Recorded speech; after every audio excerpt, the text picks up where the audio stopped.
잘 나오나요? 네, 안녕하세요. 속초양양교육지원청 김태현입니다. 만나 뵙게 돼서 반갑습니다. 오늘 3시간 함께 할 거고요. 지금부터 시작하도록 하겠습니다. 자, 이 강원 교육행정에서 오늘 첫 도전을 하고 있으니까요. 여러분 채팅창에다가 많은 응원 메시지 부탁드리고요. 그리고 오늘 이런 새로운 도전이 꼭 잘 됐으면 좋겠습니다. 저 생방송이라서 엄청 떨리고 있으니까요. 많은 응원 부탁드리겠습니다. 자, 알기 쉽게 배우는 계약 업무 기초편입니다. 유튜브이자 또 생방송이기 때문에 심화 과정을 지금 잘 배울 수는 없고요. 여기서는 좀 흥미를 가질 수 있는, 계약에서 흥미를 가질 수 있는 내용을 위주로 좀 재미있게 구성을 해보도록 하겠습니다. 사진 한 장 볼까요? 많은 업무 속에서도 우리 그 강원교육행정 업무 담당자들이 강원교육을 위해서 열심히 노력하고 있는 모습을 이 사진 한 장에 담아봤습니다. 느껴지시죠? 우리 담당자 사진인데요. 클립, 집게 있고, 클립 있고, 그 다음에 고무줄 있고, 참, 업무 담당자들의 그런 사진을 보여주고 있고요. 애완 같은 게 느껴지지 않나요? 자, 장점이 있습니다, 장점.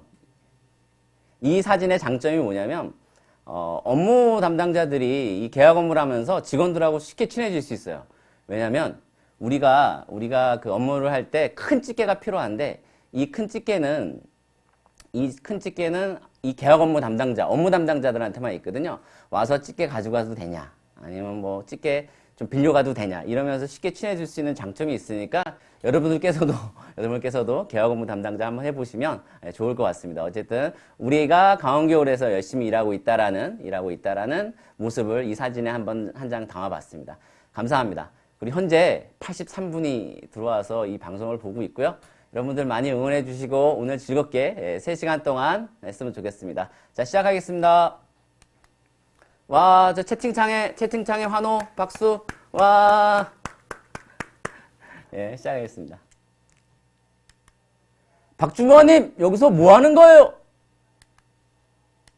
실장님, 계약 공부하러 왔어요. 예, 여러분들이 여기 들어온 이유는 이거죠.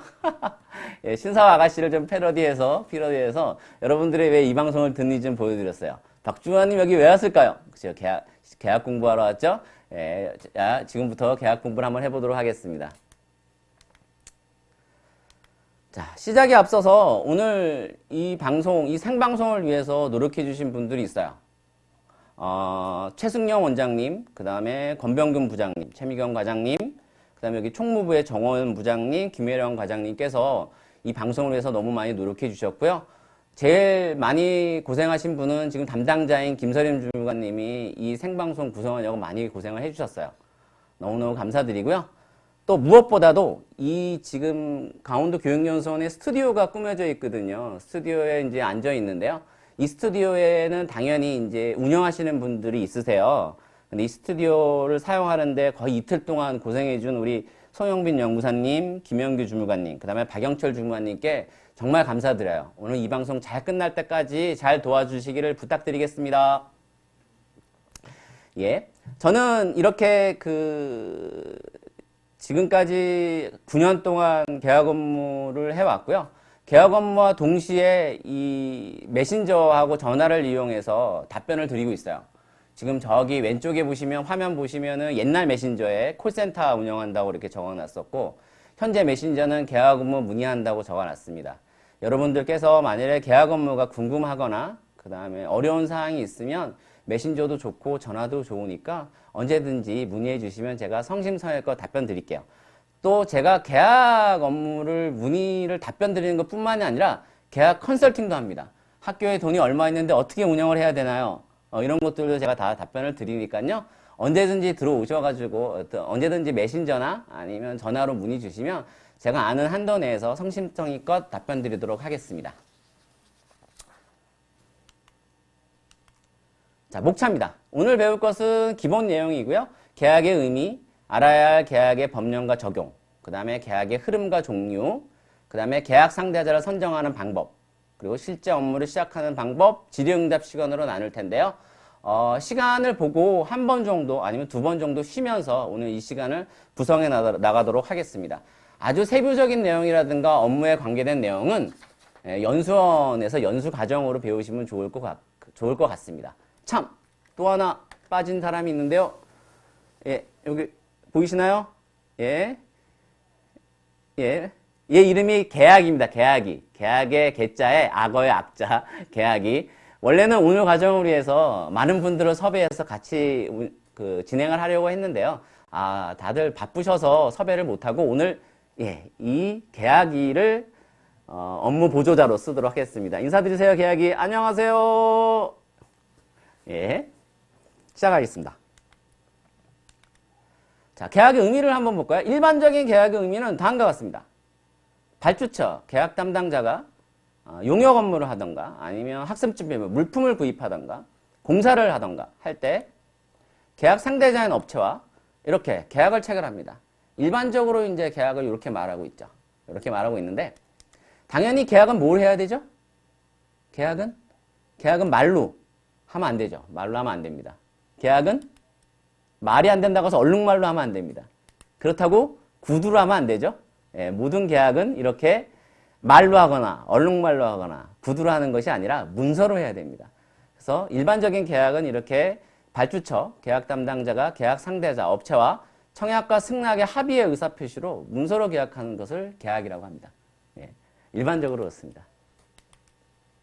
자, 다음을 볼까요? 그러면 계약 담당자가 이야기하는 계약은 어떨까요? 계약 담당자가 이야기하는 계약.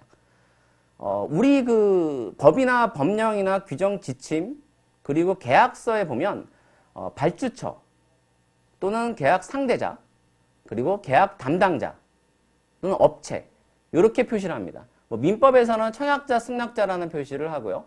우리 법령에서는 이렇게 발주처, 그 다음에 계약 상대자 또는 계약 담당자, 업체라는 표시를 합니다.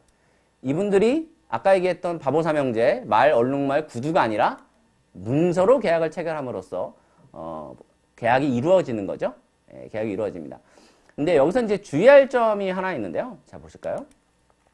도달주의라고 있습니다. 도달주의. 도달주의가 뭘까요? 도달하면 의사가 표시되는 얘기를 합니다. 의사. 도달하면. 도달하면. 어떤 뜻이냐면, 우리가 보통 민원 업무를 할 때, 우리가 문의가 들어오면 답변을 해서 7일 이내에 이제 민원자한테 송부를 하죠. 송부하면 끝이지, 송부한 걸 그분한테 확인하다든가 하는 별도의 절차를 하지 않고 우리가 도달을 했다 그러면 그 의사표시는 끝난 걸로 봅니다. 그래서 보통 도달주의를 하죠. 또 도달주의 쪽에서 확인하려고 많이 하는 것들이 뭐죠? 등기를 보내던가 아니면 내용 증명을 한다든가. 그래서 민법에서의 기본은 도달입니다. 도달. 발신주의는 내가 발신함으로써 의사표시를 함으로써 끝나는 것을 발신주의라고 하는데요. 이 계약에서는 도달주의냐 발신주의자가 좀 중요한 문제가 있습니다. 세부적인 내용이긴 한데 좀 쉽게 얘기하자면 우리 도달주의를 한번 보자면 우리 계약 담당자가 업체한테 물건을 납품하세요. 그쵸? 도달이죠. 납품하세요. 물건을 납품하세요. 공사를 시작하세요. 차량을 임차를 며칠까지 도착해서 차량을 빌려주세요. 이게 이제 도달주의죠. 예, 하세요. 구매 요청의 의사표시를 계약 상대자에게 하는 겁니다. 그러면 발신주의는 납품하겠습니다. 그 다음에 용역 차량을 그날까지 되도록 하겠습니다. 공사 시작하겠습니다. 이게 발신주의죠. 이 계약에서는 민법에서 어떻게 얘기하고 있냐면 유식한 말로 격지자 간의 계약에 대한 성립은 예외적으로 발신주의를 택하고 있다라고 얘기합니다. 결국은 우리가 계약 담당자가 물건을 납품하세요로 계약 성립되는 것이 아니라 계약 상대자가 예, 알겠습니다. 납품하겠습니다로 계약이 성립되는 겁니다. 쉽게 요거를 왜 주의해야 되냐면 저희가 학교 장터나 나라 장터로 계약을 추진하는데 이 발주처 계약 담당자가 실수를 하는 게 있어요. 나라 장터, 학교 장터로 계약서를 이렇게 날립니다. 계약서를 이렇게 계약 나왔죠? 업체한테 계약서를 보냅니다. 이렇게 도달주의죠. 이렇게 계약이 끝난 줄로 알아요. 이렇게. 근데 아까 뭐라 그랬죠? 발신주의가 원칙이라고 그랬죠? 자, 우리가 계약서를 보냈어요. 보냈으면 이렇게 이 계약 상대자는 승낙의 의사표시를 이렇게 보내야 됩니다. 구매 승낙. 그래서 계약 담당자한테 문서가 와야지만 계약이 성립돼요. 그래서 많이 하는 실수인데요. 계약 담당자들이 나라 장터나 학교 장터로 계약서를 송부하고 가만히 앉아 있어요. 그게 안 되죠? 그러면 안 되고 업체한테 계약서를 송부했으니 읽어보시고 문제가 없으시면 송신 응답을 해달라. 이렇게 해야지만 계약이 성립되는 거예요. 아시겠죠? 좀 더 나가 볼까요? 자, 계약서를 이렇게 보냈어요. 봤는데 보낸 계약서가 좀 이상해. 수정해야 돼요. 그러면 이 계약서를 뺏어와서 수정해서 다시 보내는 것이 아니라 보통 수정된 것을 다시 보내죠. 이렇게 다시 보냅니다. 다시 보내고 이 업체는 여기에 맨 마지막에 온 문서로 승낙사항이 되면 이 맨 마지막에 온 문서로 계약이 이루어집니다. 잘 아시겠죠? 예. 계약이와 함께 했어요. 아우 잘하네요 아주. 예. 이렇게 발주처와 계약 상대자와는 도달주의가 아니라 발진주의. 그러니까 문서를 보내고 응답이 들어와야 계약이 체결된다라는 거 명심하셔야 됩니다. 예. 자, 다음 현재 123명이 들어오셨어요. 너무너무 감사드려요. 유튜버 같지 않나요? 예. 자, 조금 더 보도록 하겠습니다. 자, 그러면 계약의 내용을 좀 볼까요? 자, 우리가 하는 계약이 어떠한 계약이냐? 민법에는 이렇게 15가지의 전형 계약을 표시하고 있어요. 15가지 전형 계약. 민법의 15가지 전형 계약은 많이 쓰는 계약을 민법이 저렇게 15가지를 정해놨는데요. 증여, 매매, 교환, 재산 이전에 관한 거죠. 소비대차, 사용대차, 임대차, 물건 이용에 대한 거고, 고용, 도급, 노력 이용에 대한, 그리고 기타로 현상광고, 위임, 임치, 조합, 종신정기금, 화해, 여행계약 등 15가지 전형계약을 만들어 놓고 있습니다. 이 중에 우리가 하는 계약은 도급계약이죠. 도급계약. 우리가 하는 계약은 이렇게 도급계약입니다. 도급계약을 뜻하고요. 그럼 우리가 민법상의 도급계약을 한다는 얘기는 무슨 뜻일까요? 이거죠. 사법상의 법률계를 하는 것이고 그렇다면 민사소송에 해당이 된다는 점 이념 유의하셔야 됩니다. 만일에 계약을 불이행으로 부정당 제재 조치나 과징금에 관한 사항에 등 행정처분을 한다면 행정소송이겠지만 어쨌든 우리가 하는 계약은 모두 도급계약에 속하는 것이고 도급계약에 속하기 때문에 사법상의 법률행위로 민사소송의 대상이 된다는 점. 참 중요한 업무를 하고 있죠. 판례에서도 이렇게 얘기하고 있습니다. 지방자치단체가 당사자가 되어 체결하는 계약은 사법상의 계약일 뿐 공권력을 행사하는 건 아니다. 이에 관한 분쟁은 행정소송의 대상이 될 수 있다라고 규정하고 있습니다. 주의하셔야 됩니다. 행정소송의 대상이 아니라 민사소송의 대상이라는 거 말씀드리고요. 다만 우리가 민사소송의 대상이 되는 사법상의 법률행위를 하더라도 성격은 다르죠. 우리 공공의 업무, 내 업무가 아니라 공공의 업무에 대해서 일을 하고 나란 일을 한다고 하죠. 가온 교육을 위해서 일하는 성격상은 공법상의 성격을 갖고 있다는 점 아시면 될 것 같습니다. 이렇게 해서 민법에 나와 있는 도급계약까지 말씀드렸고요. 도급계약은 민법 664조에 나와 있고요. 어떤 일의 완성을 부탁하는 자가 일을 하기로 약정을 하고 부탁한 자가 그 일을 완성하면 보수를 지급할 것을 약정함으로써 성립되는 계약이다라고 민법에 나와 있습니다. 우리가 하는 계약이 바로 도급계약입니다. 자, 그러면 우리가 계약을 할 때 민법을 따라가느냐? 그렇지 않습니다. 우리가 계약할 때는 지방계약법을 따라갑니다. 우리 지방자치단체니까 지방계약법을 따라갈 거고 지방계약법은 어떻게 구성이 되어 있냐면 계약에 관한 기본적인 사항을 정함으로써 계약 업무를 원활하게 수행을 한다. 그래서 지방계약법, 그 다음에 지방계약법 시행령, 지방계약법 시행규칙으로 구성이 되어 있습니다.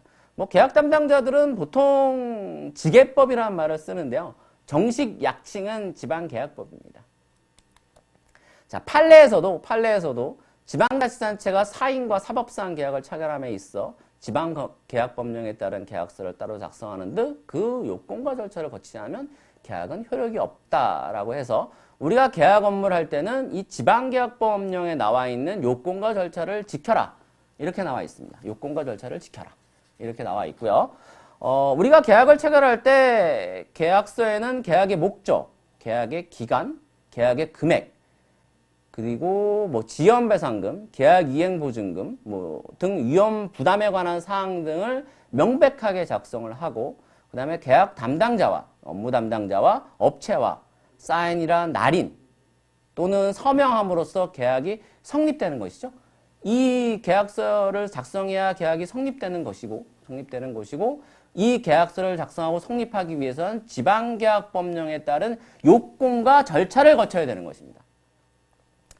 이 판례에서와 같이 우리가 지방계약법에 따른 요건과 절차를 거치지 않고 뭐 이상한 합의서를 쓴다든가 아니면 구두로 계약하다든가 하게 되면 그것은 효력이 없습니다.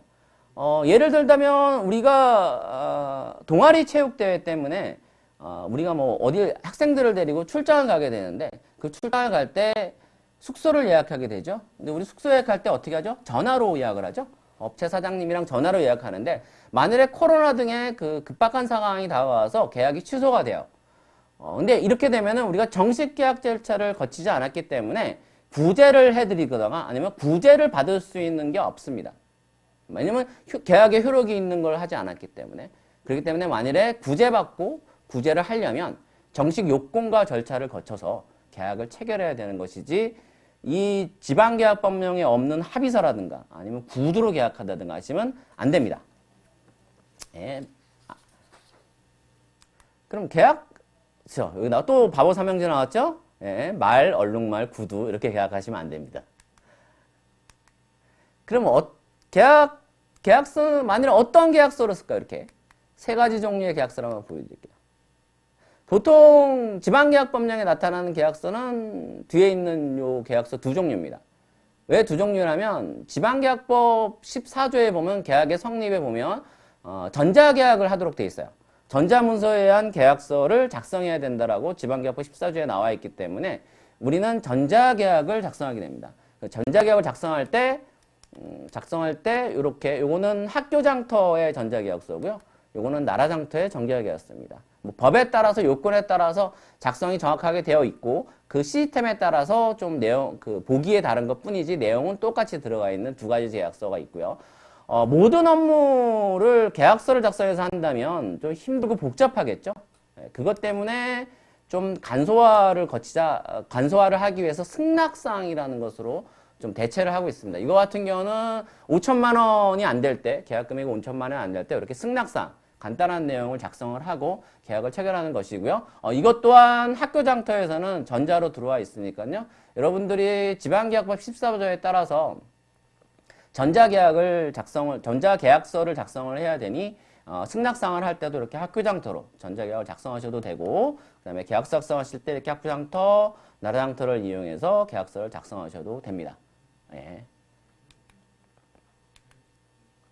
자, 근데 뭐 천재지변이라든가 아니면 뭐 시스템이 안 되다든가 정전이 났다든가 아니면 우리가 계약할 분이 나이가 80이 넘어서 이 클릭도 잘 못하는 힘이 없으신 분들이라는 이런 부득이한 경우에는 수기계약을 할 수가 있겠죠.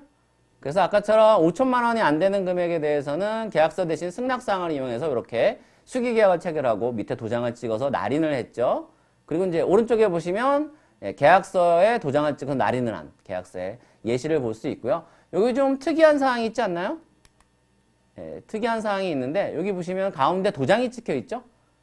여기 문서 가운데도 도장이 찍혀 있고, 그쵸? 여기 볼까요? 이렇게 찍혀 있죠? 이걸 간인이라고 하는데요.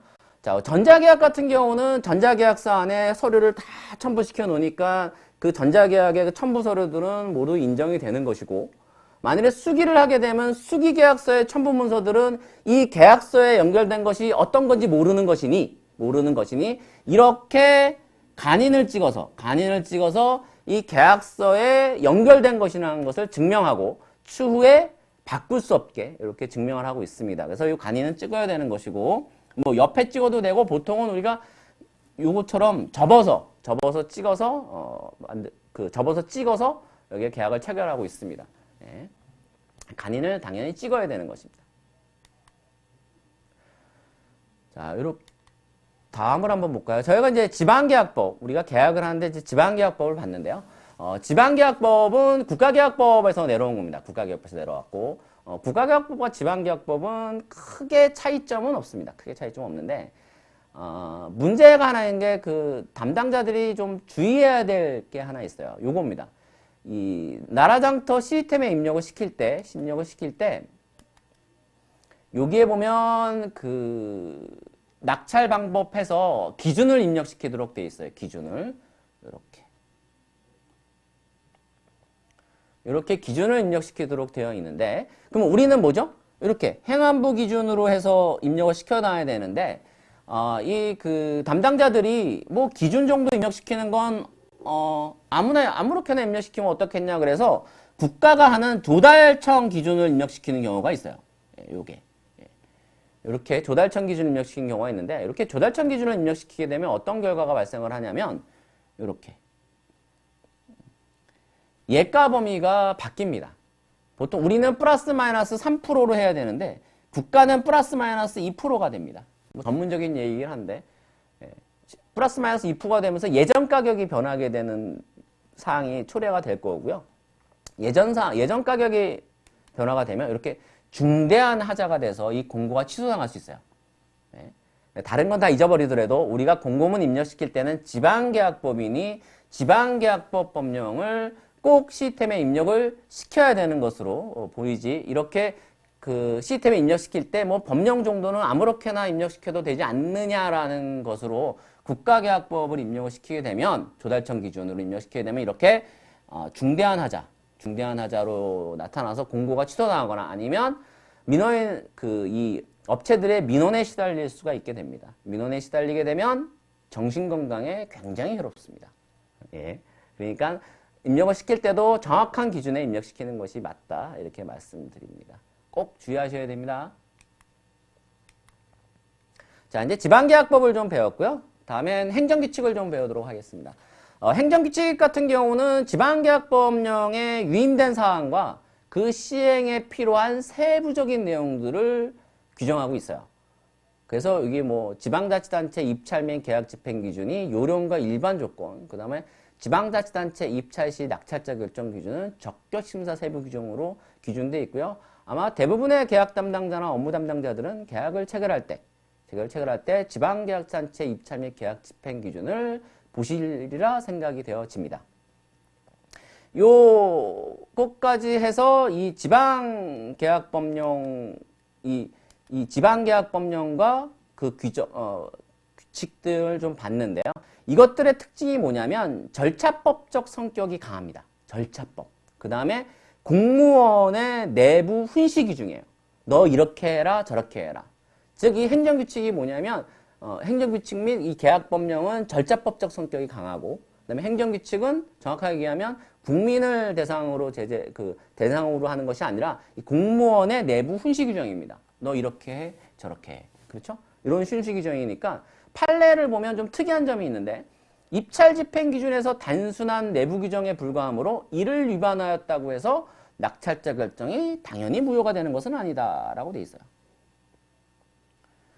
요 뜻이 뭐냐면 내부적 훈시 규정이기 때문에, 예를 들면은 뭐 공고를 3일 이상 내라고 했는데 이틀을 냈다든가, 3일을 내야 되는데 이틀을 냈다든가, 아니면 청구를 했을 때 3일 이내 청구하면 돈을 줘야 되는데 뭐 10일 있다 돈을 줬다든가, 이러한 업무 절차적 내부 훈시 규정들이 어겼다고 해서 지금 이 계약이 취소가 되느냐는 아니에요. 그 말을 하고 있습니다. 이 업무 담당자가 내부적 훈시 규정에 따라서 뭐 3일 이상 공고를 낸다든가, 청구 3일 이내 돈을 준다든가, 이러한 내용들을 틀렸다고 해서 계약이 무효가 되는 것은 아닙니다. 당연히 무효가 되는 것은 아니에요. 이 얘기를 하고 있는 겁니다. 그리고 결국은 대국민을 제재하는 것이 아니라 계약 담당자를 구속하는 내부적 훈시 규정일 뿐이다 라는 것을 좀 알아두셔야 될 필요성이 있어요. 그래서 뭐 질문이 얼마 전에 들어왔는데 이렇게 잘못해서 계약을 체결했다, 이렇게 말씀을 하신 적이 있어요. 그래서 제가 그랬어요. 계약이 취소냐, 그래서 계약은 유효하다 말씀드렸습니다. 요때 근데 좀 더 들어가 보자면, 그러니까 경미한 하자는 계약이 유효하고, 아까 얘기했듯이 중대한 하자는 계약이 무효가 됩니다.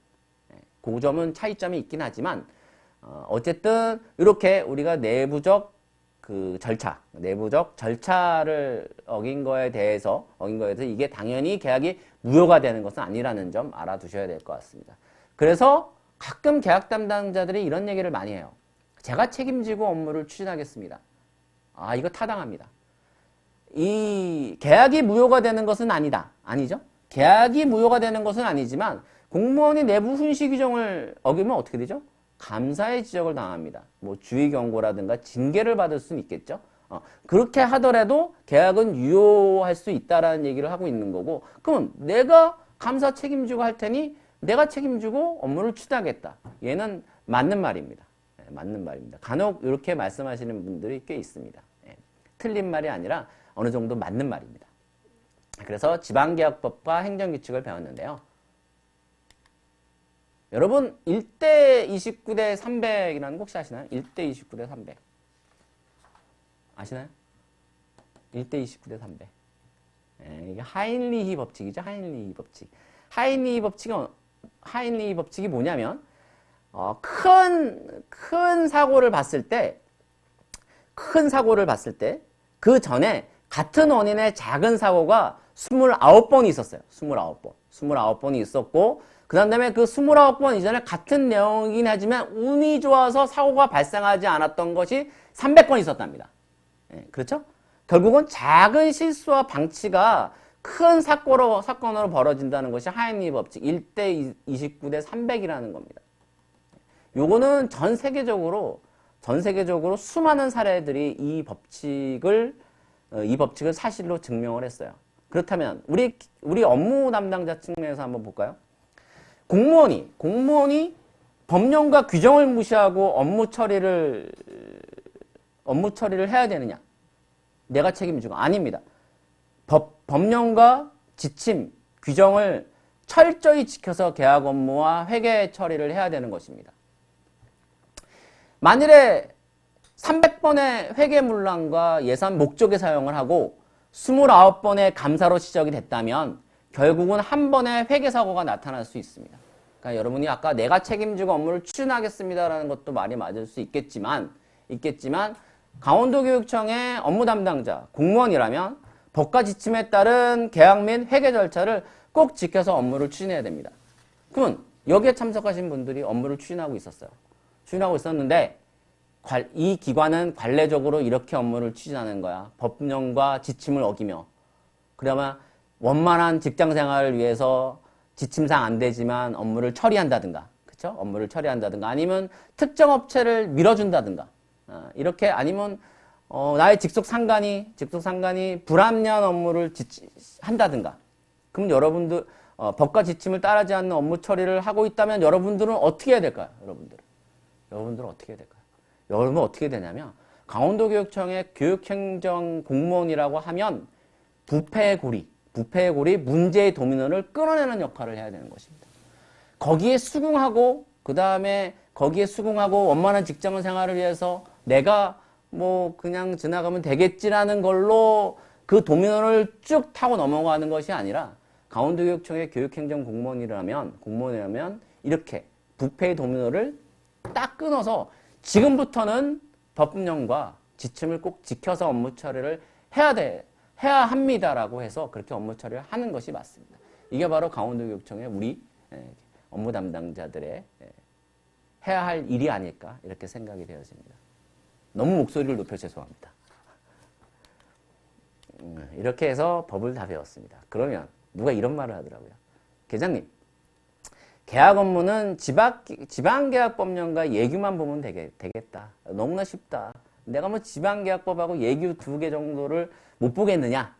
이렇게 얘기를 하시는 분들이 있어요.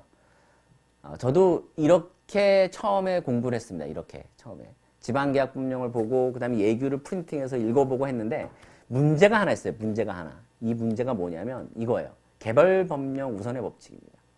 지방계약법을 아무리 잘 알더라도 개별법령에 하나라도 나와 있다면 이렇게 개별법령에 우리 계약이가 딱 나와 있으면 개별법령의 계약이를 따라야 되는 것입니다. 어떤가요? 아시겠죠? 개별법령에 계약이가 나와 있으면 집합계약법을 따르는 것이 아니라 개별법령에 우리 계약이를 따라야 되는 것이죠.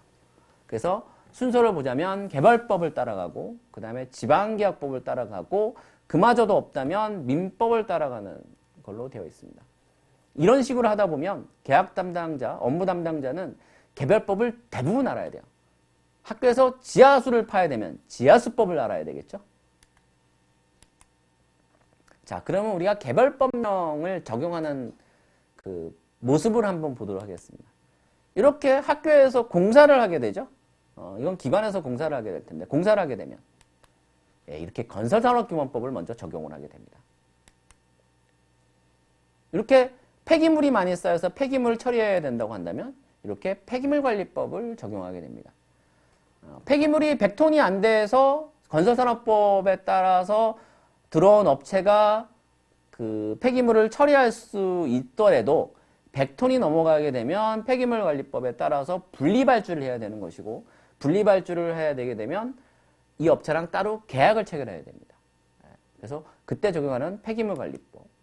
그리고 이렇게 전기공사를 하게 되면 전기공사업법을 하게 되겠죠.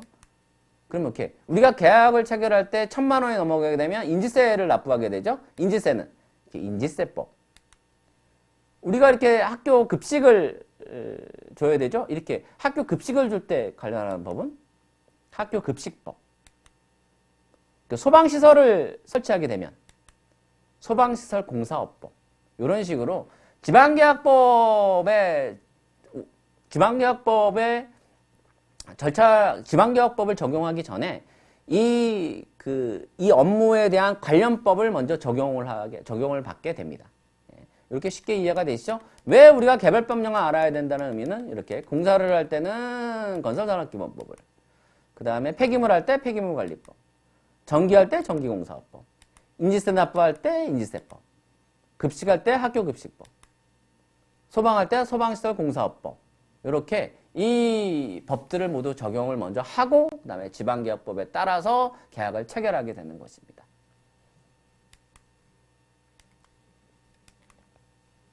자, 그러면 실제적으로 이 개별법령이 우리가 업무할 때 적용이 되는 모습을 한번 보여드릴게요.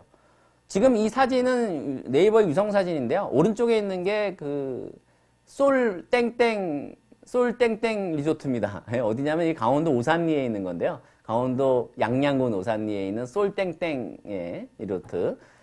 이 부분에 이렇게 송포초등학교가 자리 잡고 있어요. 송포초등학교가. 좀 세부적으로 보면 이렇게 송포초등학교죠. 송포초가 자리 잡고 있고, 이 송포초등학교가 있는데요. 이 송포초등학교의 이 부분에 체육관을 설치하게 됩니다. 체육관을 설치하게 돼서 체육관 공사를 시작했는데요. 체육관 공사를 시작했는데 땅을 파기 시작합니다.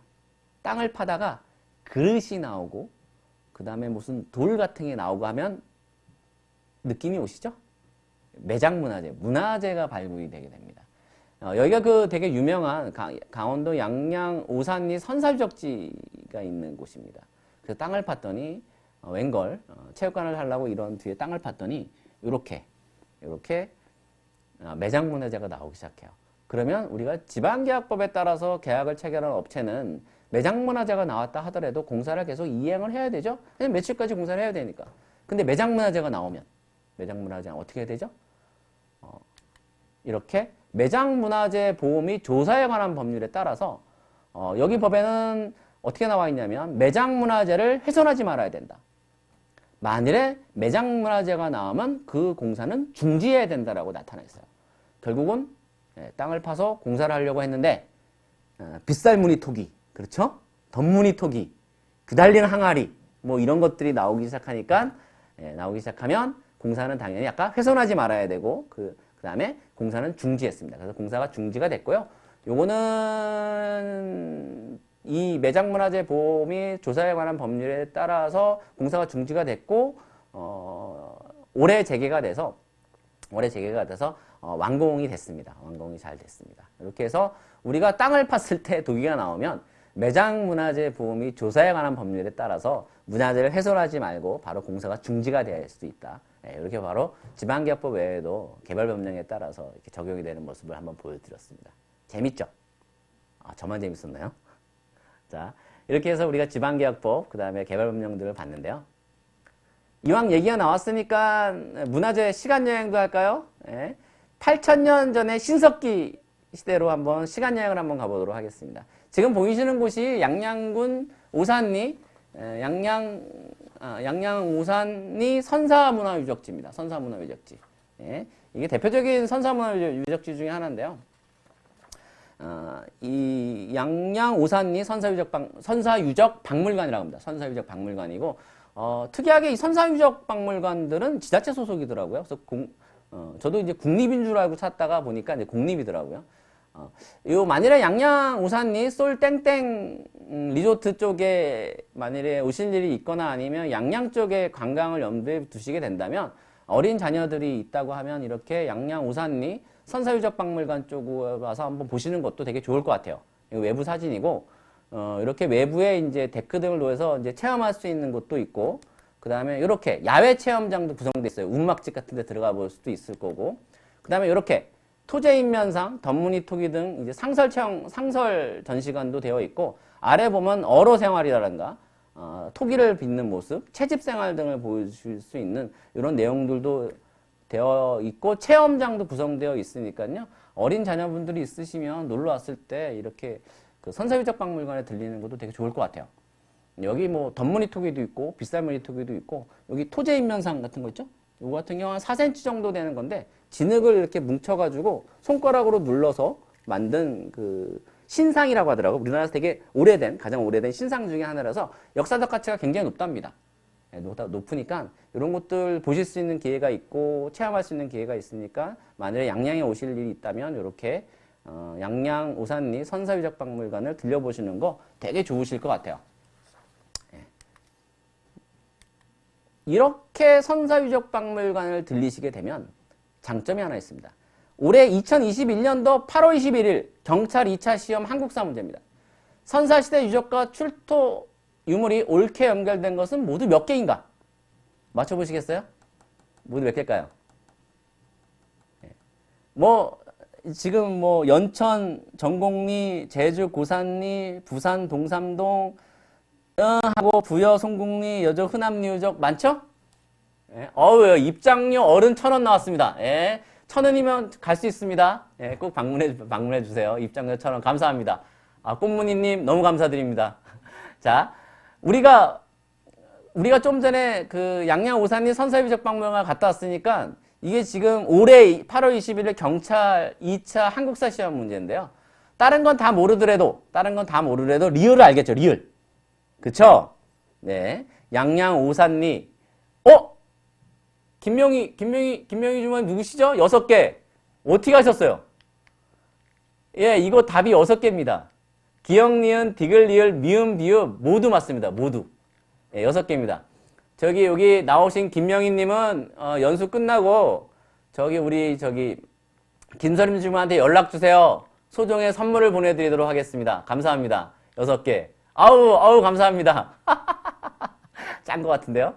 여러분이 만일에 선사유적 박물관을 학생들이랑 같이 갔다 왔었고, 만일에 자녀분이 경찰의 뜻이 있었고, 경찰의 뜻이 있어서 이렇게 그 시험을 봤다면 합격하겠죠. 양양 오산리 유적의 토제인면상, 이 리을이 가장 어려웠대요. 리을이. 다른 거는 이 수험생들이 잘 알았는데 리을 양양 오산리 유적의 토제인면상이 나왔다는 건 참 어려웠다고 합니다. 어려웠다고 합니다. 그래서 보시면 요렇게 우리가 이렇게 저의 연수 이 강의를 들으면 이렇게 경찰 한국사 시험 문제도 풀 수 있다라는 거 재미없으셨나요? 답은 4번입니다. 6개 모두 다 맞습니다. 모두 다 선사유적의 출토유물입니다. 감사합니다. 이렇게 해서 시간여행을 좀 갔다 왔고요. 개발법령 구성의 법칙에 따라서 적용이 되는 모습을 하나 더 보여드릴 텐데, 얘는 지침에 따른 모습입니다. 전국 시도교육감 협의회에서 국가기술표준원하고 이제 그 업무 협약을 맺었는데, 우리 어린이 제품이 학교에 공급될 때, 특히 이제 초등학교 교구가 납품이 될 때는 이렇게 KC 인증 마크를 획득한 제품으로 해야 된다라는 걸로 이제 이렇게 업무 협약을 맺었고요. 업무 협약을 맺어서 내용을 좀 보면 이렇게 초등학교 같은 경우는 KC 인증마크가 획득한 어린이 제품을 구매하자, 납품하자 이렇게 만일에 하게 되면 이렇게 KC 인증 여부와 시험검사 선적서를 첨부를 해야 된다. 이렇게 이제 협약을 맺었고 그다음 업무 지침이 떨어지게 됩니다. 개별병 우선 법칙에 따라서. 그러면 이렇게 떨어진 업무 지침은 우리 행정 업무에 어떠한 영향을 끼치냐면 공고문이 나갈 때 이렇게 공고문이 나가요. 이렇게. 계약자는 어린이 제품 공통안전 기준에 적합한 제품을 사용하여 제품의 안전성을 확보하여야 하고 졸업 앨범 내지 등의 어린이 제품 안전 특별법, 그 다음에 뭐 시행규칙에 따라서 KC 인증마크를 부착 또는 인쇄하여 납품해야 된다. 그리고 니들이 납품할 때는 시험 선정 및 공급자 적합성 확인서를 앨범 납품 시에 학교에 제출해야 된다라고 돼 있어요. 이렇게 해서 공고문에 명시를 하게 됩니다. 참 일을 열심히 하시는 것 같아요. 잘하고. 지금 현재 강원도교통 산하의 업무 담당자 분들도 이렇게 공고문이 나갈 때 이 내용을 명시해서 올리고 있습니다. 명시해서 올리고 있고요. 참 업무를 잘 하시고 계세요. 이렇게 내부 지침이 우리 행정 업무에 적용되는 모습을 한번 보여드렸습니다. 자, 이렇게 법령을 배웠으니까 한번 질문 한번 해볼까요? 질문? 우리가 이제 지금 지방기업법을 배웠죠? 그 다음에 개별법령도 배웠습니다. 그러면 한번 질문 한번 볼게요. 가을 초등학교에서 4천만 원 공사계약을 A업체와 체결하려고 한다. A업체는 여성기업으로 2인 수의계약을 체결하려고 하였으나 인근 학교에서 자격이 없다고 A업체와 계약 체결하지 못했다. 이게 이유와 근거가 무엇이냐? 이거 실제 있었던 질문이고요. 좀 그림을 통해서 본다 그러면 강원초등학교가 겨울산업하고 4천만 원짜리 공사계약을 체결하려고 했습니다. 그러면 이 업체가 여성기업이니까 1인 수의계약이 가능하겠죠. 여성기업이니까 5천만 원까지는 1인 수의계약 계약을 할 텐데 이렇게 교육초등학교에서 이 업체와 계약이 되지 않는다라고 얘기했다. 이유가 무엇일까요? 이유가. 우리 업무 담당자들은 금방 이해가 됐죠. 여성기업이라서 5천만 원 이하의 4천만 원짜리 공사를 1인 수의계약하려고 했는데 옆에 있는 교육초등학교가 안 된다고 했다. 그 이유가 무엇이냐? 바로 이겁니다. 건설산업기본법에는 어떻게 되어 있냐면 그렇죠. 현대인주무관님 감사합니다. 면허가 없죠. 그렇죠. 우리 또 김명희 기자님 면허가 없습니다. 그렇죠. 면허가 없어서입니다. 우리가 여성기업법에 따라서는 수의계약을 당연히 할 수 있지만 계약을 체결할 수 있지만 그렇죠. 건산법에 의한 전문면허 유무 때문입니다. 건설산업법에 보면은 이렇게 공사를 하려는 자는 건설부 건설교통부 장관에게 등록하여야 한다라고 되어 있어요. 보통 얘를 면허라고 봅니다. 면허. 근데 뭐 어디 100만 원짜리 공사까지 면허를 한다고 하면 업무가 힘드니까 다만 이제 이런 내용은 있어요. 경미한 공사 1,500만 원 미만의 공사는 면허가 없어도 된다. 면허가 없어도 된다. 없어도 되지만 나머지는 면허가 있어야 된다. 그럼 이거를 다시 보면 얘 같은 경우는 4천만 원짜리 공사니까 여성기업법에 따라서는 공사 체결이 되지만 면허를 제출하라 그래야 되죠. 건설법에 따라서. 근데 안 된다고 했던 얘기는 이 겨울산업은 이름만 겨울산업이지 면허가 없는 겁니다. 그렇죠? 그래서 그 계약을 체결할 수 없는 겁니다. 만일에 계약을 체결하게 되면 건설산업법 위반입니다. 현행법을 위반하시는 거기 때문에 우리 업무 담당자들은 절대 계약을 체결하지 않고 있죠? 계약을 체결하지 않고 있습니다. 계약 담당자들은 그 면허 여부를 이렇게 건설업 등록증을 보고 확인을 하고 있습니다.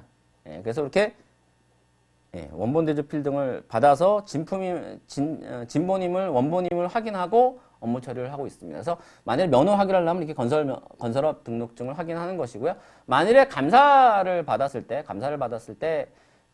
이게 없으면은 감사 담당 공무원이 이 면허를 제출을 해라. 왜 면허가 없느냐라고 이렇게 얘기를 할 거고, 추가적으로 면허를 제출을 하면은 면허 있는 업체를 하는 거지만 면허를 제출을 못하게 되면 감사에 지적받을 수 있겠죠? 근데 감사 지적받기 전에 현행법 위반하면 안 되니까요. 그렇게 건설 면허를 등록하고 있습니다. 자, 주의할 사항을 한번 볼게요. 주의할 사항. 주의하셔야 될 내용이 있는데요. 여기서 주의해야 될 내용은 뭐냐면, 우리가 1,500만 원까지는 경미한 공사라고 해서 면허 없이도 할 수 있다라고 말씀을 드렸어요. 말씀을 드렸는데, 모든 법에는 예외라는 게 있겠죠. 예외라는 게. 액화 석유가스의 안전관리 및 사업법에 따라서 이 액화 석유가스 사용 시설을 시공하려는 자는 건설산업기본법 제9조에 따라 가스시설공사업에 등록한 자이어야 합니다. 얘는 예외 규정이 없어요. 이 학교에서 옛날에 많이 실수하던 건데요. 이 온수보일러, 온수기 그 부대시설 설치 변경공사는 가스시설공사업으로 등록차만이 설치할 수 있다. 이 법에 이렇게 나와 있어요. 그래서 뭐 500만 원짜리 그 가스시설 공사를 하는데 이렇게 이제 시설 공사를 하는데 그 시설물 유지 관리업이라든가 아니면 기타 면허를 가진 업체가 이제 저거 말고도 여러 가지 공사를 맡기면서 저게 있었겠죠. 있었는데 그냥 그 업체한테 맡기게 되면 액화 석유가스 사용 안전관리 및 사업법을 위반하시는 겁니다. 이 건산법에도 이 내용이 명확하게 나와 있어요. 그러니까 시설물 유지 관리업을 보유한 업체한테 다른 공사에 같이 공사를 시키지 말고 이 공사만큼은 따로 이 가스시설 시공업을 갖고 있는 업체한테 주어야 됩니다. 안 그러면 이렇게 감사에 지적당할 수 있고요. 같은 경우는 무허가 업체가 이 가스시설 시공업을 설치하기 때문에 나중에 사고가 발생하게 되면 계약 담당자가 무면허 업체와 공사를 해서 사고가 발생한 사례가 되기 때문에 문제가 크게 발생할 수 있어요.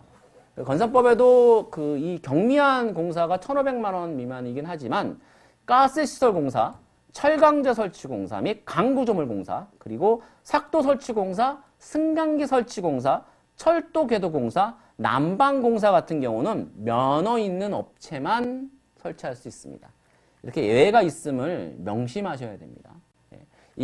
우리가 공사할 때 이 가스시설 공사를 그냥 큰 공사하는 업체한테 야 빨리 해라 하더라도 이 부분만큼은 이렇게 가스시설 시공업을 갖고 있는 업체한테 해야지 만일에 사고가 발생을 하게 되면 무면허 업체가 공사를 한 것이고 그게 문제가 크게 발생할 수 있다는 점 주의를 하셔야 됩니다.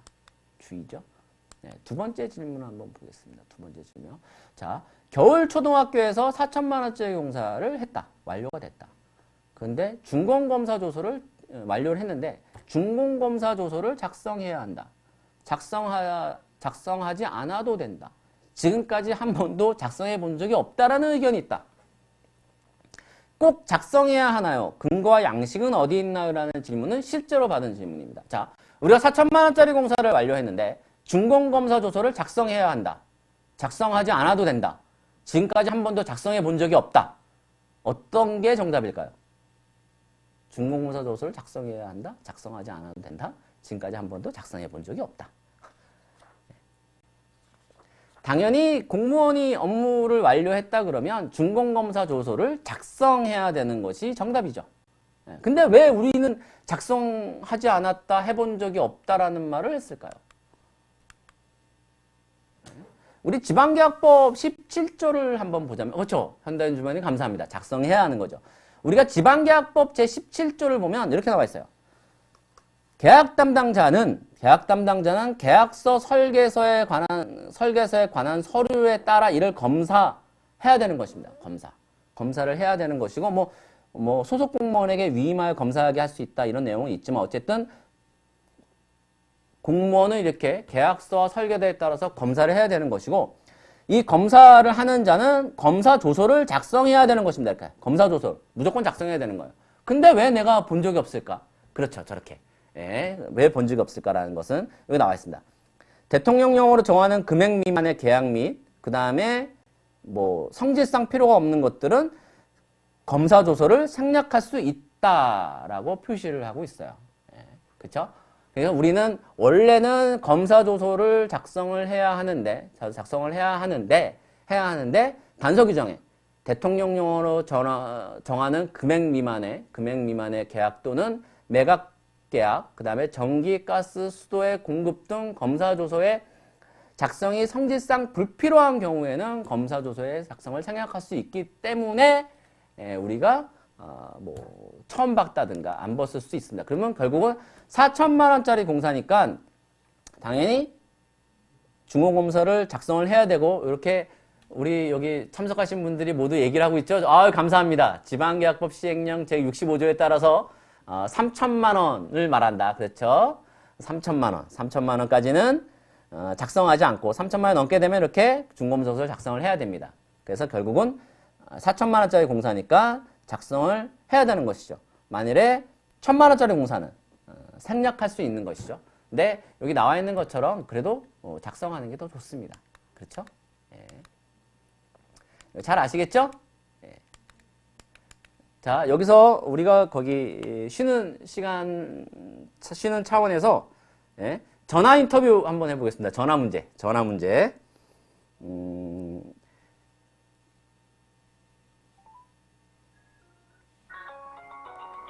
문제 한번, 전화 문제 한번 낼게요. 재미있지 않나요? 여보세요? 예, 안녕하세요. 예, 남서가 예, 지금 이제 저기 뭐야, 전화 인터뷰 중이야. 예, 예, 예, 아까 통화했었지? 예. 선선히 응해줘서 고마워. 아이, 아닙니다. 너무 어렵다. 뭐가 어려워요? 여기 듣는 분들한테 인사 좀 드려. 빨리 소개하고. 아, 예, 안녕하세요. 조남석이라고 합니다.